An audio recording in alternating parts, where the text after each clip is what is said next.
Opo, meron pong mga insidente, malungkot nga po ito, pero liwanagin lang po ninyo, ilang taon ho ito, and then ano ho ang naging tugon noon ng Marina sa mga pangyayaring ito? Go ahead, sir, please. Sir Ted and Ma'am Chacha, actually ang data na nasa akin ngayon ay 2019. Nasa Zamboanga po ako ngayon at tumutulong din po tayo sa pagkalat po ng impormasyon. And we would like to confirm na marami pong mga aksidente po na kinasangkutan po ng Allison Shipping. And if I were to summarize po lahat ng mga um, aksidente na kinasangkutan po nila, meron po tayo yung sinasabi natin na engine trouble or engine failure.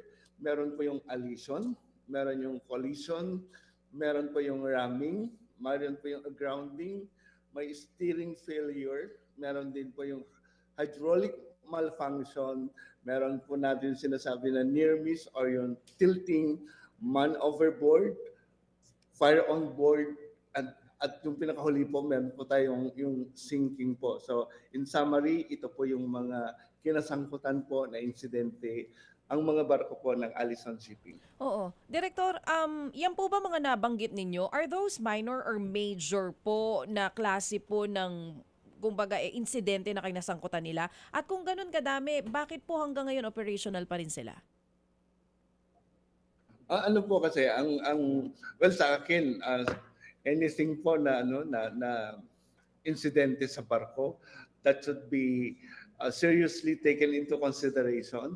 Pero yung mga kinasangkutan po basically lahat ng mga barko ng Allison Shipping, I mean yung mga passenger ships po nila, dalawa po yung kinakategorize po natin na major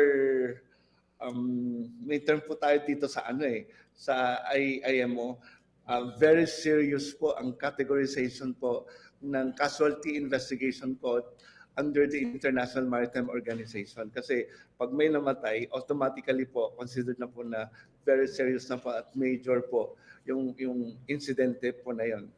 Okay, sige po. So, well, ito ho muna tayo, no? Ito ho sa kasalukuyang sitwasyon. Alright. Binibigyan po kayo ng 10 days ng DOTR, kasama po ang Philippine Coast Guard dito. You think you'll be able to accomplish that? Ito hong inyong mission na ito in 10 days para makapagkaroon na ho kayo ng at least paunang investigasyon. Ano ba ang nangyari at kung meron ho bang negligence kung meron man? Sir Ted, ang directive po ni Secretary po niyan at ang Marina at ang Philippine Coast Guard ay wala silang choice kundi to ensure po na matatapos po yung safety inspection saka audit po ng barko po ng Allison. So ang subject po for intensified audit and inspection ay 12 po na barko. Although ang total ships po ng Allison na carrying passengers ay 24, ang operational po ay 12. Yung 6 po ay nasa dry dock at 5 po yung non-operational at isa po, yun nga po yung lumubog. So 12 po ang isa subject into intensified maritime safety inspection and audit. Okay. So ang Marina, sa pamamagitan po ng ating administrador, si Sonia Malaluan, nag-issue na po siya ng special order directing yung mga yung ating mga safety investigators and auditors na papunta po dito sa Zamboanga. And in fact, on board na po sila. Because we have to make it sure na it's not only that we have to ensure compliance sa directive po ni Secretary, but we have also to ensure na continuous po ang transport din po ng mga goods and services at the same time yung carriage ng passengers po dito sa Mindanao. So while it's true na grounded po ang mga passenger ships po ng Allison, ang Marina saka Philippine Coast Guard, once na ang isang barko ay determined na seaworthy po, papayagan na po na maglayag. So Okay. hindi po yung hindi po yung sabay-sabay din po yung pag-lift, but it will be Mm, on a mm. per vessel basis po. Opo, okay, sige. Klaruhin lang po din natin ano po, sir, no? Kaya sabi nga po ninyo, dadaan doon sa pagsusuri kung seaworthy ito at papayagan naman maglayag. Siguro yung ilang mga issues, baka po another investigation po iyon. So sa ngayon po, sir, diyan po sa ruta na yan, sa ruta, no? Zamboanga, Basilan, Sulu, at maging Tawi-Tawi, iilan ho ba lamang ang meron pong biyahe dyan? Kasi nga, alam nyo ho, hindi lahat kasi ng mga lugar na binabiyahian po ng mga inter-island ferry ay kumbaga mabenta o kaya po naman nabubuhusan ng puhunan. Depende po yan sa lugar. Dito ho ba sa rutang ito, sa ngayon po na suspended yung biyahe nito, meron ho bang bumabiyahe naman po na iba para hindi po maputol ang transportasyon ng mga taga-diyan po sa Basilan, Sulu, Tawi-Tawi at maging sa Zamboanga? Sir Ted, ang affected po na ruta ay dalawa po. Ang Marina kahapon, upon the issuance po yung grounding order po ng Department of Transportation, upon announcement basically, ang Marina Administrator po at ang ating mga regional directors ay nagtulong-tulong po sila para mag-imbita po ng mga ship owners na mag-deploy ng kanilang mga barko temporarily sa mga affected po ng mga ruta. At yung mga ruta na wala pong talagang maimbita kasi nga malaking negosyo po kasi ang pagbabarko sa pwedeng sa gasolina na lang, talong-talo na po sila. So, ang Philippine Coast Guard po temporarily will deploy po ang kanilang mga assets, and it will form part of the libreng sakay program po ng Department of Transportation po. Paano po yung cargo issue? Kasi isa po rin yan. Yung sinasabi po, napakinggan ko si Governor Mujib, sinasabi niya may concern din po sila. Bagamat hindi ho natin sinasantabi yung nangyaring trahedya, di po ba? Pero yung pong trade and commerce din sa mga lugar na ito, paano po daw yung cargo ho naman na kinakailangan nilang i-transport? Hindi po affected ang mga cargo vessels po ng Allison. So, sana po yung ano po natin, yung the information na naibigay naman po natin sa public, ang affected lang po ay yung mga passenger ships po ng Allison. Oo. But do we have enough ships na pwede pong masakyan nitong kung hindi man affected yung cargo, yung mga tao po na dumadaan at gusto yung kinakailangan po sa ruta na yan? Yun po yung pinapag-aralan po natin ngayon. Okay, yun ang But problema. we would like to assure na patuloy po ang pag-imbita ng Marina sa ating mga ship owners to deploy to help in the transportation po ng ating mga pasahero sa mga Oo. affected po na mga routes.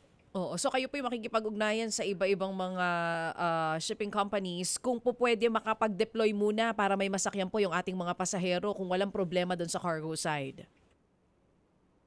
Tama po kayo, at kahapon po nagsimula na po ang ating administrator at mga regional directors po natin, at wala lang akong impormasyon sa ngayon kung sino po ang operator na bibigyan po ng Marina ng special permit at anong barko at kung ilan ang na-invite po ng Marina. Oo, kung So, ilan na po. nasa Zamboanga po tayo. So, Yes.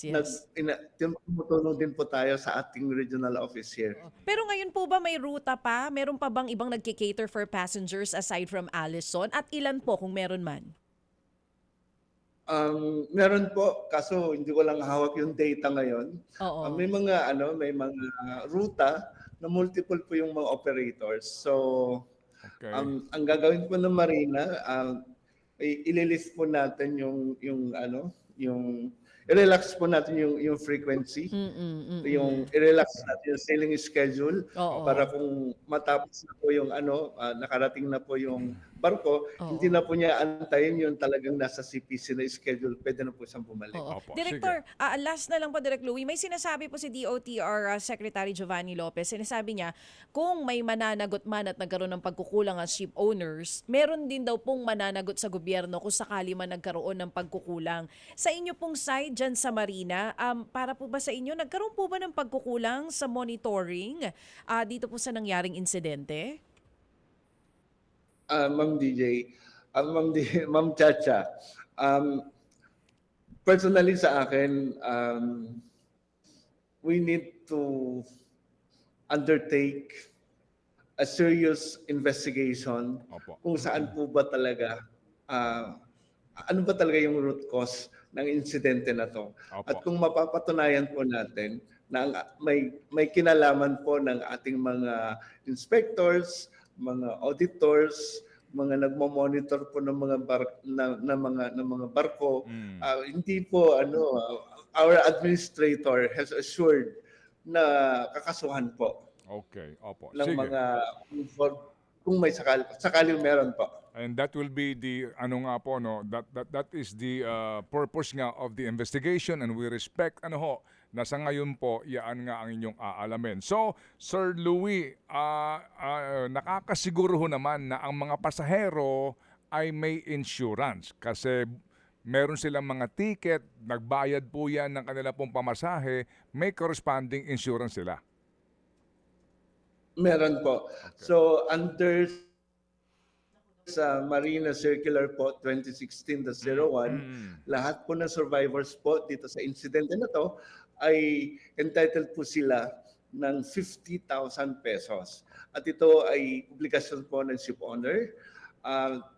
Yung mga namatay naman po, yung mga heir po nila ay makakakuha po through insurance ng 200,000 pesos per death. Opo. Sige po, hindi ho natin na binibigyan po ng halaga ang buhay po at kaligtasan ng ating mga kababayan, pero ito hong ating pinag-uusapan ay hango po lamang sa mga regulasyon ng ating pong gobyerno. Sir Louie, muli kaming tatawag po sa kaukulang update at salamat po sa inyo pong panahon sa aming pong programa. Thank you, sir. Salamat po sa pagbibigay din po ng pagkakataon. It's my first time po to interact with you, and I hope po sa tulong po ninyo sa pag-disseminate po ng impormasyon sa ating mga tagapakinig. Salamat din po and good luck, sir, and Godspeed. Thank you. Mga kapatid, brothers and sisters, saan ka pa? Dito na tayo sa totoo. Dito na tayo sa True FM. Mga kapatid, mag-subscribe and follow po kayo sa social media accounts ng True Network PH. Yan po kami, hanapin nyo lang True Network PH, Facebook, Instagram, YouTube, TikTok, and podcast. Mapa Apple or Spotify man yan, mahahanap nyo kami. Lahat ng mga napapanood at napapakinggan nyo po sa programa, nasa social media accounts namin yan. So, paano mga kapatid? See you sa social media! Dito tayo sa totoo, tunay at tapat.